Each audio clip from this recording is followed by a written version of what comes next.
ಏಕಾದಶಿಯ ದಿನದಂದು ನಾವು ಪೂರ್ತಿ ದಿನ ಉಪವಾಸ ಇದ್ದು ಹಾಗೆ ಭಗವಾನ್ ವಿಷ್ಣು ಅಥವಾ ವೆಂಕಟೇಶ್ವರ ಸ್ವಾಮಿ ರೂಪವನ್ನು ಪೂಜೆ ಮಾಡೋದ್ರಿಂದ ನಮ್ಮ ಸಕಲ ಕಷ್ಟಗಳು ಪರಿಹಾರ ಆಗುತ್ತೆ.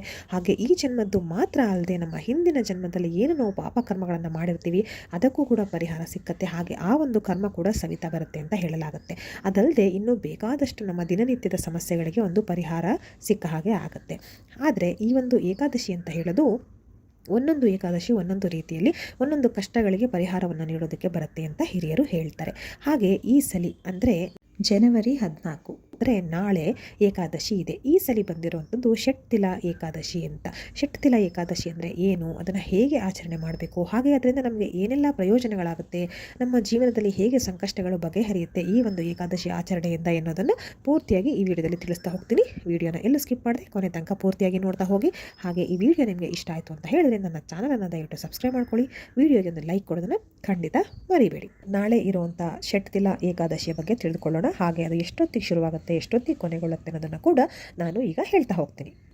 ಈ ಒಂದು ಏಕಾದಶಿ ಅಂದರೆ ಷಟ್ತಿಲ ಏಕಾದಶಿ ತಿಥಿ ಶುರುವಾಗುವಂಥದ್ದು ಆಲ್ರೆಡಿ ಇವತ್ತು ಶುರುವಾಗೋಗಿದೆ. ಅಂದರೆ ಜನವರಿ 13ನೇ ತಾರೀಕು ಮಂಗಳವಾರದ ದಿನ ಮಧ್ಯಾಹ್ನ 3:17 ಈ ಒಂದು ಏಕಾದಶಿ ತಿಥಿ ಶುರುವಾಗಿದೆ.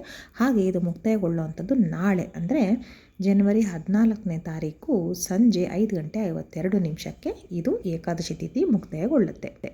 ಇಂದು ಮಧ್ಯಾಹ್ನನೇ ಏಕಾದಶಿ ತಿಥಿ ಶುರುವಾಗಿದ್ದರೂ ಕೂಡ ನಾವು ನಾಳೆ ಇದನ್ನು ಆಚರಣೆ ಮಾಡಬೇಕಾಗತ್ತೆ. ಯಾಕೆ ಅಂದರೆ ನಾನು ಯಾವಾಗಲೂ ಹೇಳೋ ರೀತಿಯಲ್ಲಿ ನಮಗೆ ಯಾವ ತಿಥಿ ಬೇಕಾಗಿರುತ್ತೆ ಅದು ಅಂದಿನ ಸೂರ್ಯೋದಯಕ್ಕೆ ಇರಬೇಕು. ಆಗ ಮಾತ್ರ ನಾವು ಆ ದಿನವನ್ನು ನಮಗೆ ಬೇಕಾಗಿರೋ ವ್ರತ ಕಥೆ ಏಕಾದಶಿ ದ್ವಾದಶಿ ಹೀಗೆ ನಾವು ಆಚರಣೆಯನ್ನು ಮಾಡಬೇಕಾಗತ್ತೆ. ಅದೇ ರೀತಿ ನಾಳೆ ಜನವರಿ 14ನೇ ತಾರೀಕು ಈ ಒಂದು ಏಕಾದಶಿ ಇರುತ್ತೆ. ಹಾಗಾಗಿ ನಾಳೆ ಸಂಕ್ರಾಂತಿ ಹಬ್ಬವನ್ನು ಕೂಡ ನಾಳೆ ಆಚರಣೆ ಮಾಡದೆ ಅದ್ರ ಬದಲು ನಾಳಿದ್ದು ಅಂದರೆ ಜನವರಿ 15ನೇ ತಾರೀಕು ಈ ವರ್ಷ ಆಚರಣೆಯನ್ನು ಮಾಡಬೇಕಾಗಿದೆ. ಆದರೆ ಈ ಷಟ್ತಿಲ ಏಕಾದಶಿಯನ್ನು ಹೇಗೆಲ್ಲ ಆಚರಣೆ ಮಾಡೋದು ಅನ್ನೋದನ್ನೆಲ್ಲ ನಾನೀಗ ತಿಳಿಸ್ಕೊಡ್ತೀನಿ. ಏಕಾದಶಿ ಆಚರಣೆ ಅಂತ ಹೇಳಿದ್ರೆ ಹಿಂದಿನ ದಿನದ ರಾತ್ರಿಯಿಂದನೇ ಶುರುವಾಗುತ್ತೆ. ಅಂದರೆ ಅದು ನಾವು ಆಚರಣೆ ಮರುದಿನ ಮಾಡಿದ್ರೂ ಕೂಡ ಅದಕ್ಕೆ ಸಂಬಂಧಪಟ್ಟಂತಹ ಒಂದು ಕೆಲವು ಕೆಲಸಗಳು ಹಿಂದಿನ ದಿನದಲ್ಲೇ ಶುರುವಾಗಬೇಕು. ಹೇಗೆ ಅಂತ ಹೇಳಿದ್ರೆ ಉಪವಾಸ ಇರಬೇಕು ಏಕಾದಶಿ ದಿನ. ಅದೇ ಬಹಳ ಮುಖ್ಯವಾದದ್ದು ಅಂತ ನಾನು ಹೇಳಿದೆ ಅಲ್ವಾ. ಹಾಗಾದರೆ ಉಪವಾಸ ಅಂತ ಅಂದರೆ ನಾಳೆ ಬೆಳಗ್ಗೆಯಿಂದ ಅಲ್ಲ, ಇವತ್ತು ರಾತ್ರಿಯಿಂದನೇ ಶುರು ಮಾಡಿದ್ರೆ ತುಂಬ ಒಳ್ಳೆಯದು. ಉಪವಾಸ ಅಂದರೆ ನಾನು ಅದ್ರ ಬಗ್ಗೆ ಕೂಡ ತುಂಬ ವಿಡಿಯೋಗಳನ್ನ ಮಾಡಿ ಹಾಕಿದ್ದೀನಿ. ಉಪವಾಸ ಅಂದರೆ ಹೇಗಿರಬೇಕು ವ್ರತ ಕಥೆ ಹಬ್ಬ ಹರಿದಿನಗಳಲ್ಲಿ ಅಂತ. ಅಂದರೆ ನೀವು ಅನ್ನದ ಪದಾರ್ಥಗಳನ್ನು ತಿನ್ನಬೇಡಿ. ಗೋಧಿ ಹಿಟ್ಟಿಂದು, ಅವಲಕ್ಕಿದು, ಗೋಧಿ ರವೆ ಎಂದು ಆ ಥರ ಅದರಿಂದ ಮಾಡಿರೋ ಖಾದ್ಯಗಳನ್ನು ನೀವು ಸೇವಿಸೋದಕ್ಕೆ ತೊಂದರೆ ಇರೋದಿಲ್ಲ. ಅಂದರೆ ಚಪಾತಿ ಆಗಿರ್ಬೋದು, ಗೋಧಿ ಹಿಟ್ಟಿನ ದೋಸೆ ಆಗಿರ್ಬೋದು, ಅಥವಾ ರವೆಯಿಂದ ಮಾಡಿದಂತಹ ಉಪ್ಪಿಟ್ಟಾಗಿರ್ಬೋದು, ಇದೆಲ್ಲವನ್ನು ಕೂಡ ನೀವು ಸೇವಿಸ್ಬೋದು. ಹಾಗೆ ಹಾಲು ಹಣ್ಣು ಈ ರೀತಿಯ ಪದಾರ್ಥಗಳನ್ನು ಕೂಡ ಸೇವಿಸೋದಕ್ಕೆ ತೊಂದರೆ ಇಲ್ಲ. ಇವತ್ತು ರಾತ್ರಿಯಿಂದಲೇ ನೀವು ಉಪವಾಸವನ್ನು ಶುರು ಮಾಡಿದ ಹಾಗೆ ಆಗುತ್ತೆ. ಹಾಗೆ ಇದು ನಾಳೆ ರಾತ್ರಿವರೆಗೂ ಮುಗಿಯುತ್ತೆ. ನೀವು ನಾಳೆ ರಾತ್ರಿವರೆಗೂ ಇದೇ ರೀತಿ ಉಪವಾಸವನ್ನು ಮುಂದುವರಿಸಬೇಕಾಗತ್ತೆ. ನಾನು ಹೇಳ್ದಂಗೆ ನಿಮ್ಮ ಕೈಲಿ ಶಕ್ತಿ ಇದೆ ಅಂತ ಹೇಳಿದ್ರೆ ಬರೀ ಹಾಲು ಹಣ್ಣು ಈ ರೀತಿಯಲ್ಲಿ ನೀವು ಇರಬಹುದು, ಅಥವಾ ಮಧ್ಯದಲ್ಲಿ ಕಾಫಿ ಟೀ ಬೇಕಿದ್ರೂ ಕುಡಿಬಹುದು, ಏನೂ ತೊಂದರೆ ಇಲ್ಲ. ಹೊರಗಡೆ ಪದಾರ್ಥಗಳನ್ನು ಒಂದು ಸೇವಿಸಬೇಡಿ. ಎಷ್ಟು ಅಂದರೂ ಅದು ಮೈಲಿಗೆ ಲೆಕ್ಕದಲ್ಲಿ ಬರುತ್ತೆ. ಮನೆಯಲ್ಲಿ ಮಾಡಿದಾದರೆ ತೊಂದರೆ ಇಲ್ಲ. ಇನ್ನು ಮನೆಯಲ್ಲಿ ದೋಸೆ ಇಡ್ಲಿ ಈ ರೀತಿ ಪದಾರ್ಥಗಳು ಬೇಡ. ಅಂದರೆ ಅಕ್ಕಿಯಿಂದ ತಯಾರು ಮಾಡಿರುವಂಥ ಪದಾರ್ಥಗಳನ್ನು ಯಾವುದು ಸೇವಿಸಬೇಡಿ. ಅದನ್ನು ಮುಸ್ರೆ ಪದಾರ್ಥಗಳು ಅಂತ ಹೇಳ್ತಾರೆ. ಅಂದರೆ ವ್ರತಕಥೆಗಳಿಗೆ ಸಂಬಂಧಪಟ್ಟಂತಹದ್ದು. ಹಾಗಾಗಿ ಅದನ್ನು ಸೇವಿಸಬೇಡಿ. ಅದು ಬಿಟ್ಟು ಎಲ್ಲವನ್ನು ಸೇವಿಸ್ತಾ ನೀವು ಪೂಜೆಯನ್ನು ಮಾಡಬಹುದು. ಇನ್ನು ಹೇಗೆ ಏಕಾದಶಿ ಆಚರಣೆ ಅಂತ ಹೇಳಿದ್ರೆ ಉಪವಾಸದ ಒಂದು ಮುಖ್ಯ ಪಾತ್ರ ವಹಿಸುತ್ತೆ. ಅದಾದ ನಂತರ ಬೆಳಗ್ಗೆ ಆದಷ್ಟು ಬೇಗ ಎದ್ದು ನಿಮ್ಮ ಸ್ನಾನ ನಿತ್ಯ ಕರ್ಮಗಳನ್ನೆಲ್ಲ ಮುಗಿಸಿ ಮನೆಯನ್ನು ಸ್ವಚ್ಛ ಇಟ್ಕೊಳ್ಳಿ. ಇದು ಎಲ್ಲ ಒಂದು ಸಮಯದಲ್ಲೂ ಎಲ್ಲ ಒಂದು ವಿಡಿಯೋದಲ್ಲೂ ನಾನು ಹೇಳ್ತಾ ಇರ್ತೀನಿ.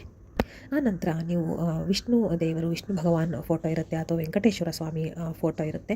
ಅದಕ್ಕೆ ನೀವು ನಿಮ್ಮ ಕೈಲಿ ಎಷ್ಟಾಗುತ್ತೆ ಅಷ್ಟು ಪೂಜೆಯನ್ನು ಮಾಡಿ ಅದಕ್ಕೆ ಅರಿಶಿನ ಕುಂಕುಮ ಶ್ರೀಗಂಧ ಎಲ್ಲವನ್ನು ಹಚ್ಚಿ ಗೆಜ್ಜೆ ವಸ್ತ್ರವನ್ನು ಇರಿಸಿ ಹಳದಿ ಬಣ್ಣದ ಹೂವನ್ನು ಹಾಕಿ, ತುಂಬಾ ಶ್ರೇಷ್ಠ, ಹಳದಿ ಬಣ್ಣದ ಹೂವನ್ನು ಹಾಕಿ ಅದಕ್ಕೆ ನೀವು ಪೂಜೆಯನ್ನು ಮಾಡಿ. ಹಳದಿ ಬಣ್ಣದ ಯಾವ ಹೂವಾದರೂ ಪರವಾಗಿಲ್ಲ, ಸೇವಂತಿಗೆ ಆಗಿರ್ಬೋದು, ಗುಲಾಬಿ ಆಗಿರ್ಬೋದು, ದಾಸವಾಳ ಆಗಿರಬಹುದು, ಹಾಗೆ ಪುನ್ನಾಗ ಅಂತ ಒಂದು ಬರುತ್ತೆ ವಿಶೇಷವಾದ ಹೂವು, ಅದನ್ನು ಕೂಡ ನೀವು ಏರಿಸಿ ಪೂಜೆಯನ್ನು ಮಾಡಬಹುದು.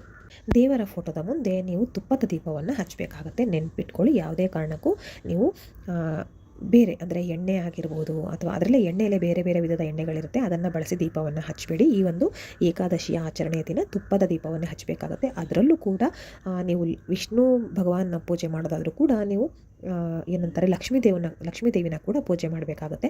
ಹಾಗಾಗಿ ಅದು ಜೋಡಿ ನೀವು ಫೋಟೋ ಒಂದೇ ಇಟ್ಟಿದ್ರೂ ಕೂಡ ನೀವು ಲಕ್ಷ್ಮೀ ದೇವಿಯನ್ನು ಮನದಲ್ಲಿ ಆರಾಧನೆ ಮಾಡಬೇಕಾಗತ್ತೆ.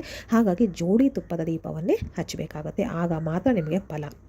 ಅಷ್ಟೆಲ್ಲ ಆಗಿ ಆ ನಂತರ ನೀವು ಓಂ ನಮೋ ಭಗವತೆ ವಾಸುದೇವಾಯ ಅಂತ ಇದೊಂದು ಸ್ತೋತ್ರವನ್ನು 108 ಬಾರಿ ಪಠನೆ ಮಾಡಬೇಕಾಗತ್ತೆ.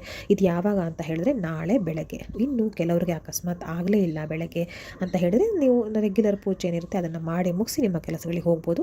ಸಂಜೆ ಆದಷ್ಟು ಬೇಗ ಬಂದು ಸ್ನಾನವನ್ನು ಮಾಡಿ ತೊಳೆದ ಬಟ್ಟೆಯನ್ನು ಹಾಕ್ಕೊಂಡು ಆ ನಂತರ ಈಗ ನಾನು ಹೇಳಿರೋ ರೀತಿ ಪೂಜೆನೆಲ್ಲ ಮಾಡ್ಬೋದು. ಹಾಗೆ ಅದರ ಜೊತೆಗೆ ನೀವು ನೈವೇದ್ಯಕ್ಕೆ ಅಂತ ಹೇಳಿದ್ರೆ ನೀವು ಹಣ್ಣು ಹಂಪಲುಗಳನ್ನು ಇಡ್ಬೋದು, ಹಾಗೆ ತೆಂಗಿನಕಾಯಿನ ಇಡ್ಬೋದು ನೈವೇದ್ಯಕ್ಕೆ, ಹಾಗೆ ಹಾಲನ್ನು ಇಡ್ಬೋದು, ಪಂಚಾಮೃತವನ್ನು ಇಡ್ಬೋದು, ಅಥವಾ ಬರೀ ಬೆಲ್ಲವನ್ನು ಇಡಬಹುದು. ಈ ರೀತಿಯ ಪದಾರ್ಥಗಳನ್ನು ನೀವು ನೈವೇದ್ಯಕ್ಕೆ ಇಟ್ಟರೆ ತುಂಬಾ ಒಳ್ಳೆಯದು, ಅದರಿಂದ ಶುಭ ಕೂಡ. ಬೆಲ್ಲ ಇಟ್ಟರೆ ನಿಮಗೆ ಲಕ್ಷ್ಮೀದೇವಿ ಹಾಗೆ ಏನಂತಾರೆ ವಿಷ್ಣು ಭಗವಾನ್ ಅವರ ಕೃಪೆ ಕೂಡ ನಮಗೆ ಎರಡೂ ಕೂಡ ನಮಗೆ ದೊರೆಯುತ್ತೆ ಅಂತ ಹೇಳಲಾಗುತ್ತೆ. ಬೆಲ್ಲವನ್ನು ಇಡೋದ್ರಿಂದ ವಿಶೇಷವಾಗಿ ಮಹಾಲಕ್ಷ್ಮೀ ದೇವಿ ಸಂತೃಪ್ತಿಗೊಳ್ತಾಳೆ ಅಂತ ಹೇಳಲಾಗುತ್ತೆ. ಹಾಗಾಗಿ ನೀವು ಬೆಲ್ಲವನ್ನು ಕೂಡ ನೈವೇದ್ಯಕ್ಕೆ ಇಡಬಹುದು, ಅಥವಾ ಡ್ರೈ ಫ್ರೂಟ್ಸ್ ಅಂದರೆ ಒಣ ಹಣ್ಣುಗಳನ್ನು ಕೂಡ ನೀವು ನೈವೇದ್ಯಕ್ಕೆ ಇಡಬಹುದು.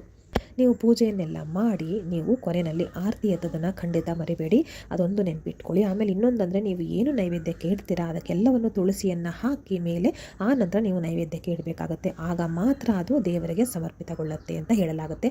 ತುಳಸಿ ಇಲ್ಲದ ನೈವೇದ್ಯದ ಲೆಕ್ಕಕ್ಕೆ ಬರೋದಿಲ್ಲ, ದೇವರು ಕೂಡ ಅದನ್ನು ಸ್ವೀಕರಿಸೋದಿಲ್ಲ ಅಂತ ಹೇಳಲಾಗುತ್ತೆ.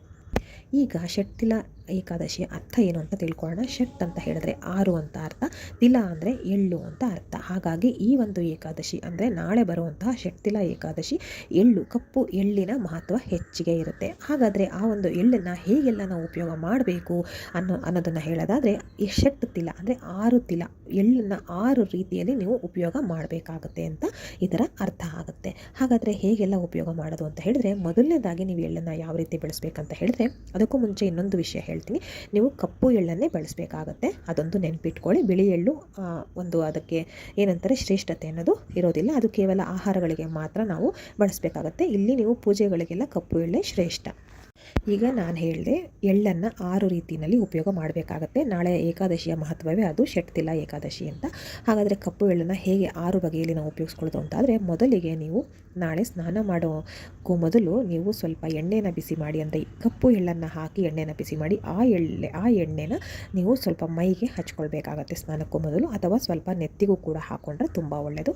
ಅದನ್ನು ಹಚ್ಕೊಂಡು ನೀವು ಸ್ನಾನ ಮಾಡಬೇಕಾಗತ್ತೆ. ನೀವು ಮೊದಲನೇ ರೀತಿಯಲ್ಲಿ ಕಪ್ಪು ಎಳ್ಳನ್ನು ಈ ರೀತಿ ಉಪಯೋಗ ಮಾಡಬೇಕಾಗತ್ತೆ.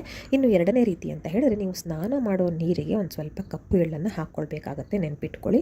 ಇಲ್ಲಿ 2 ರೀತಿಯಲ್ಲಿ ನೀವು ಕಪ್ಪು ಎಳ್ಳನ್ನು ಬಳಸಿದ್ದೀರಿ. ಮೊದಲನೇದಾಗಿ ನೀವು ಎಣ್ಣೆಗೆ ಮೈಗೆ ಹಚ್ಕೊಳ್ಳುವಂಥ ಎಣ್ಣೆಗೆ ಸ್ವಲ್ಪ ಎಳ್ಳನ್ನು ಹಾಕಿ ಬಿಸಿ ಮಾಡಿ ಆ ಎಣ್ಣೆನ ಮೈಗೆ ಹಚ್ಕೊಳ್ಳೋದು, ಆ ನಂತರ ಸ್ನಾನದ ನೀರಿಗೆ ಸ್ವಲ್ಪ ಕಪ್ಪು ಎಳ್ಳನ್ನು ಹಾಕ್ಕೊಂಡು ಸ್ನಾನ ಮಾಡುವಂಥದ್ದು.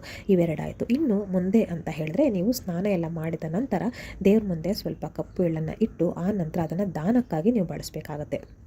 ಈಗ ಅಲ್ಲಿ 2 ರೀತಿಯ ದಾನಕ್ಕೆ ಉಪಯೋಗಕ್ಕೆ ಬರುತ್ತೆ. ಒಂದು ದಾನ ಅಂತ ಹೇಳಿದ್ರೆ ಯಾರಿಗಾದರೂ ಕೊಡುವಂಥದ್ದು, ದೇವಸ್ಥಾನದ ಮುಂದೆ ಎಲ್ಲ ಕೂತಿರ್ತಾರೆ ಅಲ್ವಾ, ಅವರಿಗೆ ಕೊಡುವಂಥದ್ದು 3ನೇ ಲೆಕ್ಕ ಬರುತ್ತೆ. ಇನ್ನೊಂದು ದಾನ ಅಂತ ಹೇಳಿದ್ರೆ ದೇವಸ್ಥಾನದಲ್ಲಿ ನೀವು ಭಟ್ರುಗಳಿಗೆ ಪುರೋಹಿತರುಗಳಿಗೆ ಕೊಡಬೇಕು. ಯಾಕೆ ಅಂತ ಹೇಳಿದ್ರೆ, ಅಲ್ಲಿ ಹೋಮಗಳೆಲ್ಲ ನಡೀತಾ ಇರುತ್ತೆ ದೇವಸ್ಥಾನಗಳಲ್ಲಿ, ಅಲ್ಲಿ ಆ ಒಂದು ತಿಲಹೋಮ ಅಂತ ಮಾಡ್ತಾರೆ. ಬೇಕಾದಷ್ಟು ಹೋಮಗಳಿಗೆ ಈ ಒಂದು ಕಪ್ಪು ಎಳ್ಳನ್ನು ಹಾಕ್ತಾರೆ. ಆ ಸಮಯದಲ್ಲಿ ಉಪಯೋಗ ಮಾಡಿಕೊಳ್ಳೋ ಹಾಗೆ ನೀವು ಎಳ್ಳನ್ನು ಕೊಟ್ಟರೆ ಅವರು ಖಂಡಿತವಾಗ್ಲೂ ಹೋಮಕ್ಕೆ ಬಳಸ್ತಾರೆ. ಇಲ್ಲಿ ಈಗ 4 ರೀತಿಯಲ್ಲಿ ಕಪ್ಪು ಎಳ್ಳಿನ ಉಪಯೋಗ ಆಯಿತು. ಹಾಗೆ 5ನೇ ಉಪಯೋಗ ಏನು ಅಂತ ಹೇಳಿದ್ರೆ, ಸ್ವಲ್ಪ ಎಳ್ಳನ್ನು ಸ್ವಲ್ಪ ಬಿಸಿ ನೀರು ಅಥವಾ ತಣ್ಣೀರಿಗೆ ಹಾಕಿ ಆ ನೀರನ್ನು ಪೂಜೆ ಎಲ್ಲ ಆದ ನಂತರ ನೀವು ಸೇವಿಸಬೇಕಾಗುತ್ತೆ. ಅಂದರೆ ನಾನೇನು ಹೇಳಿದೆ, ಪೂಜೆ ಎಲ್ಲ ಮುಗಿಸಿ ನೀವು ಆರತಿಯನ್ನು ಮಾಡಬೇಕಂತ, ಅದಾದ ನಂತರ ನೀವು ಆ ಒಂದು ಎಳ್ಳಿನ ನೀರನ್ನು 1 ಚಮಚದಷ್ಟಾದರೂ ಸೇವಿಸಬೇಕಾಗುತ್ತೆ. ಹಾಗೆ ಇನ್ನು ಕೊನೆಯದಾಗಿ ಅಂತ ಹೇಳಿದ್ರೆ, ಎಳ್ಳಿನ ಖಾದ್ಯವನ್ನು ತಯಾರಿಸೋದು. ನೀವು ಎಳ್ಳಿಂದ ಉಂಡೆ ಮಾಡಬಹುದು, ಅಥವಾ ಎಳ್ಳಿಂದ ಒಂದು ಬರ್ಫಿ ರೀತಿಯಲ್ಲಿ ಮಾಡಬಹುದು. ನಿಮಗೆ ಸಿಹಿ ಮಾಡಿದ್ರೆ ಸ್ವಲ್ಪ ಒಳ್ಳೆಯದು ಅಂತ ಹೇಳಲಾಗುತ್ತೆ. ಎಳ್ಳಿನ ಖಾದ್ಯವನ್ನು ಮಾಡಿ ಇಟ್ಕೊಳ್ಳಿ ಅಂದಿನ ದಿನ. ಹಾಗೆ ಅದನ್ನು ಮರುದಿನ ನೀವು ಉಪವಾಸ ಮುರಿತೀರಾ ಅಲ್ವಾ, ಅಂದರೆ ದ್ವಾದಶಿಯ ದಿನ ಅವತ್ತು ಕೂಡ ಸೇವನೆ ಮಾಡ್ಬೋದು, ಅಥವಾ ನೀವು ಹಿಂದಿನ ದಿನ ಅಂದರೆ ಏಕಾದಶಿಯ ದಿನವೇ ಅದನ್ನು ನೀವು ಸೇವನೆ ಮಾಡಬಹುದು, ಏನೂ ತೊಂದರೆ ಇಲ್ಲ. ಉಪವಾಸ ಇದ್ದರೂ ಕೂಡ ಈ ಥರದ್ದು ಸೇವನೆ ಮಾಡೋದಕ್ಕೆ ತೊಂದರೆ ಇಲ್ಲ. ಹೀಗೆ 6 ರೀತಿಯಲ್ಲಿ ನೀವು ಕಪ್ಪು ಎಳ್ಳನ್ನು ಬಳಸಬೇಕಾಗತ್ತೆ ಏಕಾದಶಿಯ ದಿನ. ಹೀಗೆ ನೀವು ಭಗವಾನ್ ವಿಷ್ಣು ಅವರನ್ನು ಆರಾಧನೆ ಮಾಡೋದ್ರಿಂದ, ಹಾಗೆ ಪೂರ್ತಿ ಉಪವಾಸ ಇದ್ದು ಪೂಜೆ ಮಾಡೋದ್ರಿಂದ, ಹಾಗೆ ಈ ರೀತಿಯ ಓಂ ನಮೋ ಭಗವತೆ ವಾಸುದೇವಾಯ ಸ್ತೋತ್ರವನ್ನು 108 ಬಾರಿ ಪಠನೆ ಮಾಡಿ ಆ ನಂತರ ಈಗ ನಾನು ಎಳ್ಳಿನ ಕೆಲಸಗಳೆಲ್ಲ ಏನೇನು ಹೇಳಿದೆ ನಿಮಗೆ 6 ರೀತಿಯ ಆಗಿ ನೀವು ಎಳ್ಳನ್ನು ಉಪಯೋಗಿಸ್ಬೇಕು ಅಂತ ಹೀಗೆಲ್ಲ ಮಾಡಿದ್ದೆ, ಅದರಲ್ಲಿ ಜನ್ಮದ ಪಾಪಗಳು ಕಳೆಯುತ್ತೆ. ಹಾಗೆ ಬಡತನ, ದಾರಿದ್ರ್ಯ ಎಲ್ಲವೂ ನಿವಾರಣೆ ಆಗ್ತಾ ಬರುತ್ತೆ. ಒಂದೇ ಸಲ ನಿವಾರಣೆ ಆಗುತ್ತೆ ಅಂತ ನಾನು ಹೇಳ್ತಾ ಇಲ್ಲ, ನಿಧಾನಕ್ಕೆ ಅದಕ್ಕೆ ಪರಿಹಾರ ಸಿಕ್ಕತ್ತೆ, ಇದರಲ್ಲಿ ಯಾವುದೇ ಸಂಶಯವಿಲ್ಲ. ಹಾಗಾಗಿ ನಾಳೆ ಬರುವಂತಹ ಷಟ್ತಿಲ ಏಕಾದಶಿಯನ್ನು ಎಲ್ಲರೂ ಆಚರಣೆ ಮಾಡಿ, ಇವತ್ತಿಂದನೇ ಪ್ರಾರಂಭ ಮಾಡಿ, ಯಾರು ತಪ್ಪಿಸಬೇಡಿ. ಎಲ್ಲರೂ ಕೂಡ ಭಗವಾನ್ ವಿಷ್ಣು ಹಾಗೆ ಮಹಾಲಕ್ಷ್ಮೀ ದೇವಿಯ ಕೃಪೆಗೆ ನಾವು ಪಾತ್ರರಾಗೋಣ.